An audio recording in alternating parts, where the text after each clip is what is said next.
Joined by Ben Domenech, editor-at-large at The Spectator, Fox News contributor, and my weekly guest on Friday morning to review the week that was. Ben, in a nutshell, here's the big takeaway. Sinwar is dead, the Guardians are alive, and Joe Biden remains addled. Did you happen to watch the Guardians game last night? I was just talking to your producer about this. It felt, for the first chunk, it felt like a very normal or on track to be a Cleveland victory. And so I went to bed early. I missed all of the, early. I went to bed before all of the fireworks at the end. And so I missed out. I woke up this morning and was like, I almost did. I got so disgusted when the best reliever in the history of Cleveland, Emmanuel Clase, gives up back-to-back home runs. One of them, of course, to Aaron Judge. I turn off the TV and I stop. If that happens, that's when they need you. That's when they need you, Hugh, to keep watching. Well, I came back, of course. Yeah, that's just after 63 years of following the Guardians, formerly the Indians. You do turn off and walk away in disgust a lot, but they came back. It may be the best baseball game I've ever watched. But it came on, especially. I mean, just to beat him in that moment is incredible. He's been great. And in Cleveland, and David Frye, Big Christmas. Big Christmas is like Big Papa and Big Papi in Boston. We love him. Now, Ben, let's first talk about Joe Biden in Berlin this morning. Sinwar is dead. The Israelis have killed everyone, like they killed Nasrallah and Haniya and everybody who does anything in Hezbollah. They've killed everybody in Hamas. They've got Mohammed Sinwar still there with at least 50 alive hostages. Well, we have to pray for them. So Joe Biden lands in Berlin and says, quote, "Now is the time to move on towards a ceasefire in Gaza. Make sure that we move in a direction that we're going to be in a position to make things better for the whole world." Honest to goodness, how do we make it to January, Ben? Look, I watched a little bit of the Al Smith dinner. I don't know if you caught any of it, but the fact that former President Trump had the line about, if you really wanted someone to not be here, we could have just invited Joe.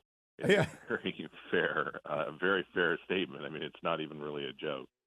And I actually think that the underrated, most shocking moment of that Bret Baier interview with Kamala was her inability to navigate that.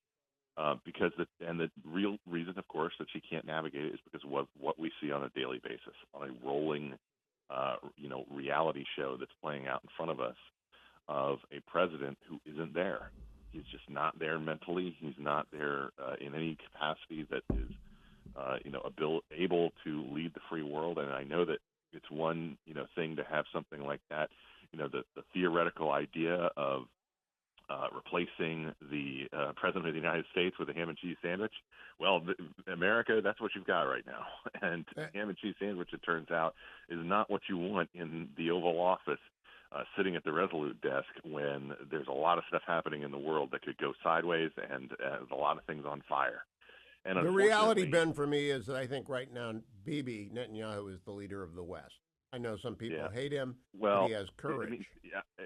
Some people, look, a lot of people hate him. And I think that, we need to look back at the last year and appreciate the fact that I don't think that there's anyone else in the history of politics in the modern era who would have been able to withstand the pressure, the international pressure, the pressure even from his allies, including from the United States, to have a ceasefire earlier in this process, to shut things down, to accept essentially, less than half a loaf, and to move on. And I think that Netanyahu, for all of his flaws, and he does have flaws, is someone who was uniquely capable in this moment of saying, no, we're going to go to the end.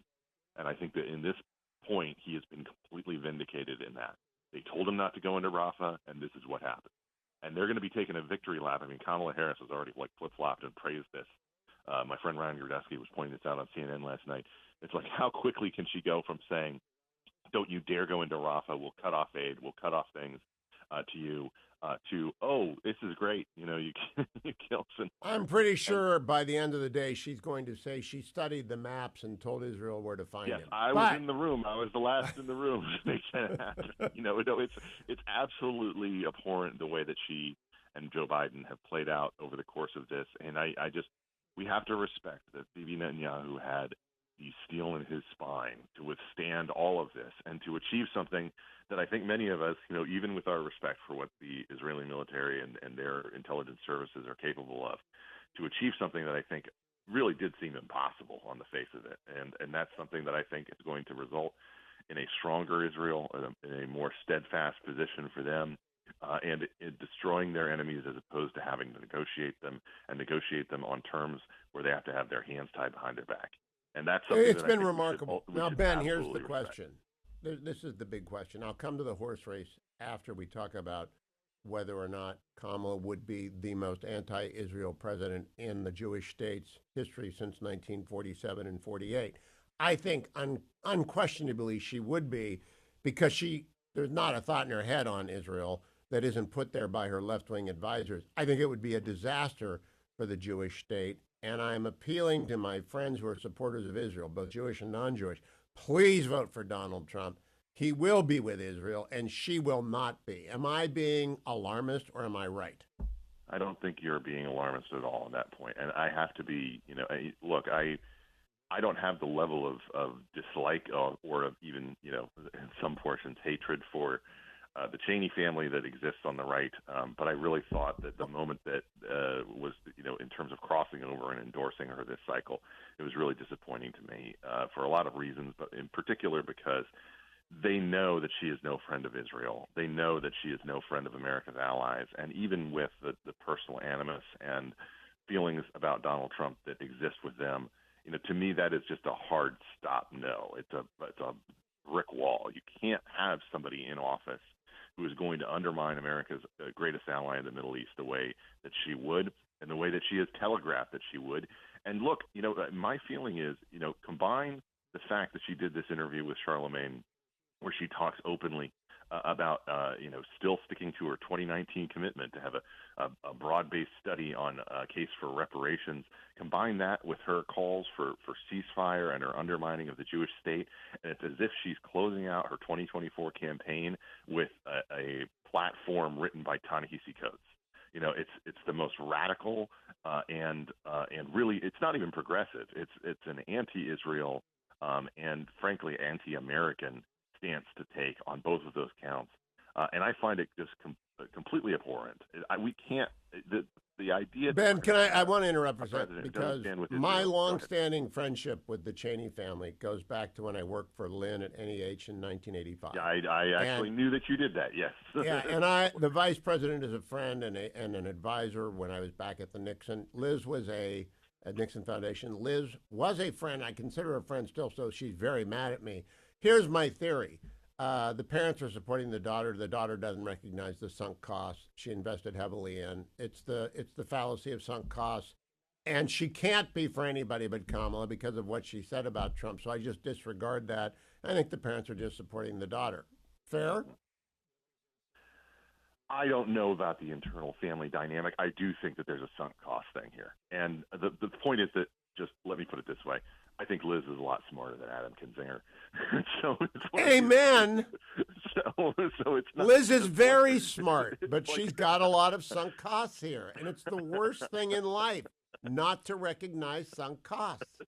Yeah, you gotta move on.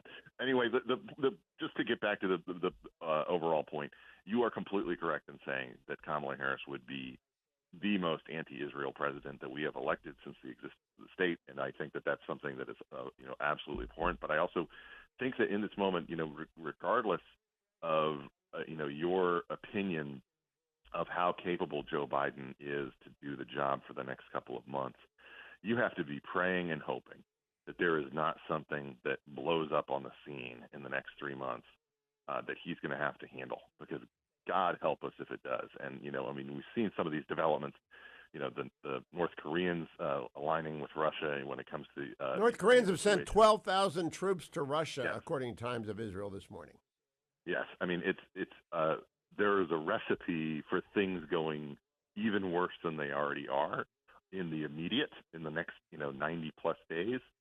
And that's something that I think we have to be very concerned about when something like that plays out.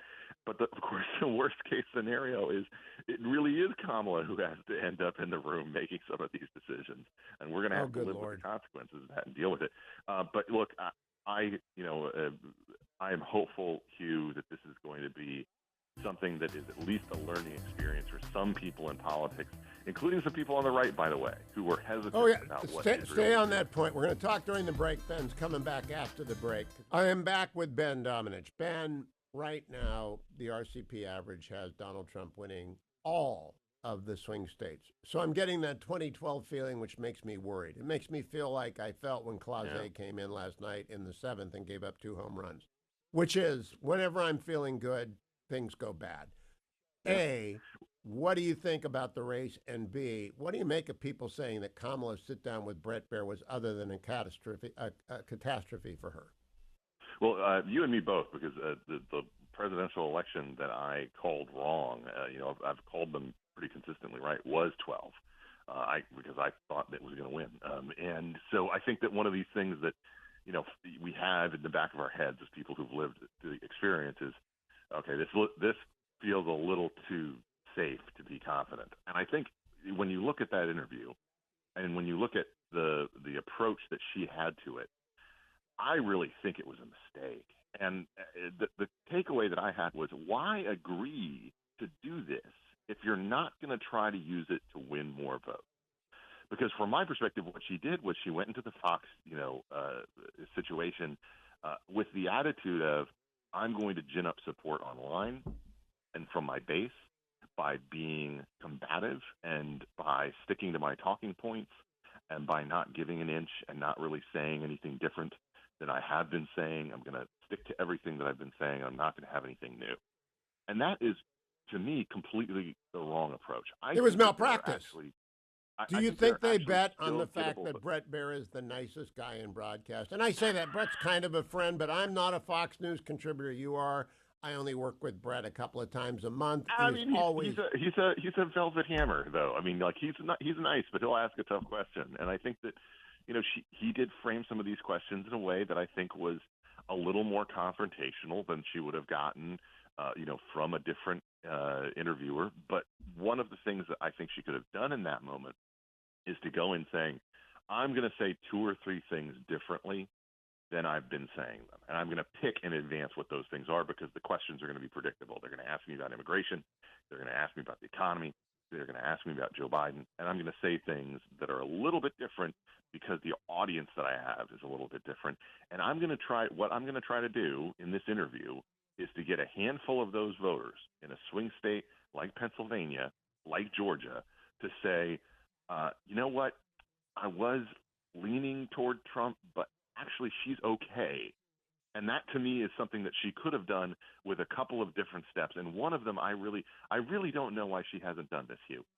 I still think that she could have run a campaign where she established herself as the tough girl boss who's going to demand results for you, meaning that Joe Biden, and she almost did it. She said one of the lines that I've said before on this program, which is that, she could say, Joe Biden's been in Washington a long time. I haven't.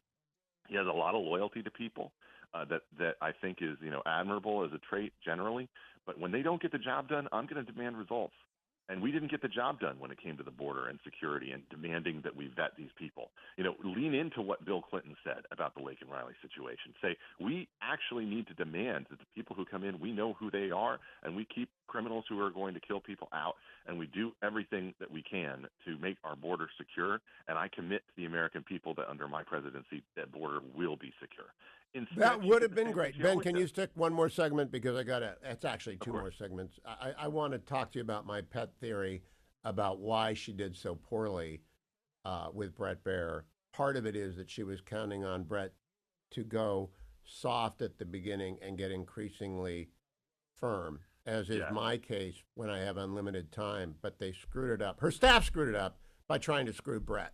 And there's nothing that makes me angrier than someone who filibusters me on a short window. I'll be right back with Ben Domenech. Don't go anywhere. Ben Domenech is my guest. I love this segment. We wrap up the week. Ben, for the benefit of people who are from Mars, I have been doing this since 1990. 5 years of radio in L.A., 10 years of nightly television in L.A. This is the 25th year of a national radio show, 5 years with NBC. Let me. I didn't know this was year 25. Yeah, this is year 25 of this program. And Dwayne somehow has managed to survive it. But my point is, I don't get mad very often, but when someone says they've got 10 minutes, I'll give them 10 minutes. I expect to get 3 or 4 questions. If you filibuster me, I get mad. Her team is awful. They should never have tried to work Bret by showing up late and stopping early. And they did not negotiate whether or not he would use video. And so he used video, and he brought up the 71% wrong direction slide. I think she got completely flustered. And I worry that anyone who does anything that's different and not expected sends her spinning off into outer space. What about my theory? They shouldn't have tried to screw Bret. They did, and then she wasn't ready for the video and the payback. Well, I'll go a step further. Imagine if in this interview, the person who said that they wanted to go another round was Kamala Harris. The person who said, Amen. No, let's keep going. Let's keep going. I can do this all day. I didn't hear no bell. Let's go. And I just think this is a situation where if you're gonna do a tough interview like this, or what people anticipate to be a tough interview, the way that you come across as being strong and being firm in your commitment is not by having your staff desperately wrapping you, showing up late, trying to shorten things up and filibustering. Instead, what you say is, "Oh no, I can take any question. I'm ready for this. I'm fully prepared and vetted, and I know that I can handle anything that you throw at me." And instead, it comes across as being flustered, as not being ready. It comes across as filibustering through questions. By the way, where it was almost as if Bret would try to redirect her because he's trying to get her to say. And just for people who have not done something like this, it's a tactic to sort of say, okay, when I'm asking this question, I know what her answer is going to be because I know what her talking points are. And so when she starts saying her talking points, I'm going to try to redirect because I don't want to get the same thing that we've already heard 100 times. I want to get to the actual thing that's behind those talking points that we haven't gotten to yet. Okay. I think Bret was serving his audience. I think Americans would genuinely like to hear her say something that isn't vapid. Just prove to us that you're not utterly an empty box. Yeah. And I think in this case, Bret is also mindful that he's going to have a bunch of people criticizing him afterwards. Oh, he's a man talking over a woman, or whatever they're going to say. Whatever Brian Stelter is going to say the next day. The thing that I think is absurd about that, of course, is that he's just trying to get to the core answer. He's trying to get to the thing that she doesn't necessarily want to address. One in particular, of course, was that question back and forth about the fact that she's been in office for the past 3.5 years. And I love, by the way, that was my favorite moment of the whole interview, was that she says, "You know what I'm talking about," and he says, "Actually, I don't." That was my second favorite. I think it was brilliant to open by asking for a number. How many people have come in? Because that is a fact question, not an opinion question, not a promise question. She couldn't answer it, Ben. Yeah. And she wouldn't. Look, there's a way that this interview plays out where we come away with it saying, I don't like Kamala Harris. I don't agree with her ideology, but she handled that impressively, and I think that there are a lot of people who could have come away from this saying that, but they aren't saying that because she didn't. And they didn't, and she didn't in part because I think they were too scared about unscripted moments, which they've been this whole time, which to me is absurd. You should actually have the confidence. If you're going to trust your reliever, you roll out with them, and you roll out with them in the toughest moments.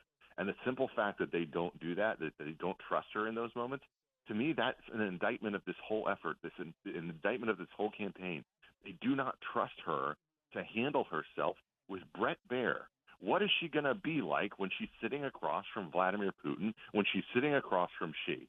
It's just not something that I think that anybody can look at and say, we have confidence in this woman, regardless of ideology, that she can represent the United States with strength and with purpose. I think she's hemorrhaging. I'm going to come back with Ben and talk one more moment about the horse race politics of this and how, with 20 days to go, what Donald Trump has to do is not sit on a lead, but has to be very smart about his lead and continue to show up at places where he will be given a chance to answer questions, but expects hard questions like the Hugh show. I am back with Ben Domenech. If you want to hear the blow-by-blow, the evisceration of Kamala Harris's sit-down with Bret Baier, listen to Megyn Kelly's podcast or listen to the Commentary podcast. I want to go to a theory that has floated around the commentary gang for a while, Ben. When Biden was running, they thought he had the worst campaign staff ever, that his advisors were just terrible, that they made every wrong political decision. I think they all moved over to Kamala, and she got a terrible team. And this goes to professionalism. I've dealt with campaigns forever. I was only an operative once in '76, and I tell you, they weren't trusting the youth director of the Massachusetts campaign to do anything important. But he had Stuart Spencer. I mean, he had good people. What do you make of her team? I think they're awful. Yeah, I think there's been numerous moments of campaign malpractice. Ironically, the worst one that they, well, not ironically, the worst one that they've had in the last 2 weeks was whoever allowed anybody to take video of Tim Walz trying to load a gun. But yes, one of the things that I think is happening here in this horse race, though, Hugh, is as bad as this campaign team is, and I think this is the question that is on the minds of a lot of Republicans. The ground game, the effort to get people to vote early, especially from the Republican side, is a real question mark. There's infighting that we know of in a lot of different circumstances among Democrats in Pennsylvania, for instance. There's a big political report about that yesterday, and a number of other states where the shift from Joe Biden to Kamala was not something that happened comfortably. But I do think that the overarching question is this something that is going to get botched by the Trump Republican effort simply because they don't necessarily have a competitive ground game the way that they ought to? And that's something that has been outsourced in a number of states to organizations like Turning Point. And there's question marks about that have been raised repeatedly by a number of different Republican operatives, to me and to other Republicans. Can I raise the possibility with you, Ben, with 3 minutes? I don't think it matters because I think people are very engaged. That's the thing that I'm leaning toward lately, because I think that the fundamentals of this election are so hardcore and so base-centric that I don't think it's ultimately going to be a decisive factor. And so because of that, I think the incompetence on the top scale actually matters more than any kind of botch that happens lower down, which is sometimes something that you see, in some of these campaigns. And one thing in particular that I think is going to be, really demonstrative of this in the final weeks is you look at something like this agenda rollout for black men. Oh, God, and unconstitutional from first to last. I'm giving you dope and money. From the first glance, had to expand it to everybody. And it's like, okay, wait a minute. You're making some last-ditch throw spaghetti at the wall effort because you're doing so poorly among black men. The dynamics that are going to decide this election, from my perspective, Hugh, are going to be this. How much of the college-educated male vote does she bleed, and how much of the non-college women vote does he gain? Because those are the two most volatile elements at this point. And how many new voters come, Ben? I'll add that. Okay, I want to do my best John McLaughlin. Okay. Ben Domenech, exit question. Donald Trump, winner or loser on November 5? Ben. I'm going to say he doesn't win until about the 7th or the 8th because we're going to have to wait for Pennsylvania and Arizona. But he's going to win. But I think he's going to win. I think he's going to win, yeah. Here's my nightmare, is that it's all going to come down to North Carolina somehow, and we're going to be voting for... Oh, Lord have mercy, Hugh. Oh, please, Lord have mercy, indeed. Say a rosary for us, please.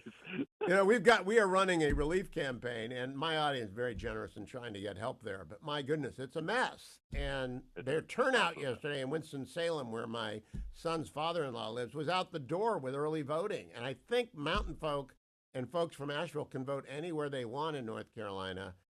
I just think I'm feeling pretty good right now.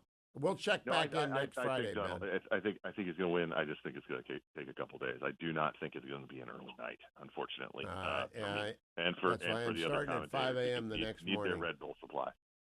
B. Domenech on X. People love the Weekend Review with Ben Domenech because he actually knows what he's talking about, unlike so many people that you see on a couple of the cable networks. Thank you, Ben.